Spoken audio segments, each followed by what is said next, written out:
Masses are always breeding grounds of psychic epidemics.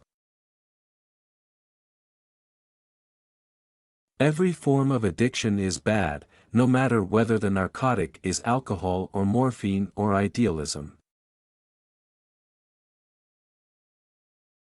We are in a far better position to observe instincts in animals or in primitives than in ourselves. This is due to the fact that we have grown accustomed to scrutinizing our own actions and to seeking rational explanations for them. A psychoneurosis must be understood, ultimately, as the suffering of a soul which has not discovered its meaning. The privilege of a lifetime is to become who you truly are. For a young person, it is almost a sin. Or at least a danger, to be too preoccupied with himself, but for the aging person, it is a duty and a necessity to devote serious attention to himself.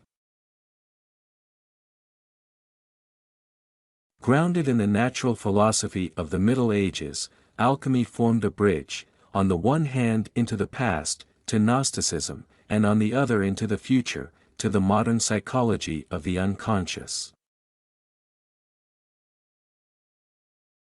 A human being would certainly not grow to be 70 or 80 years old if this longevity had no meaning for the species.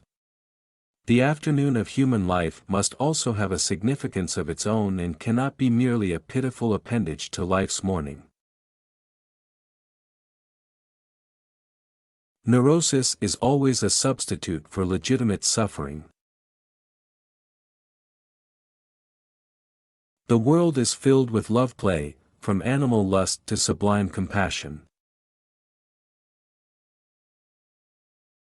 Knowledge rests not upon truth alone, but upon error also. We shall probably get nearest to the truth if we think of the conscious and personal psyche as resting upon the broad basis of an inherited and universal psychic disposition which is as such unconscious, and that our personal psyche bears the same relation to the collective psyche as the individual to society. One does not become enlightened by imagining figures of light, but by making the darkness conscious. You are what you do, not what you say you'll do. Man needs difficulties, they are necessary for health. Sometimes, indeed, there is such a discrepancy between the genius and his human qualities that one has to ask oneself whether a little less talent might not have been better. Everything that irritates us about others can lead us to an understanding of ourselves. It all depends on how we look at things, and not on how they are themselves. Our heart glows, and secret unrest gnaws at the root of our being. Dealing with the unconscious has become a question of life for us. The world will ask you who you are, and if you do not know, the world will tell you.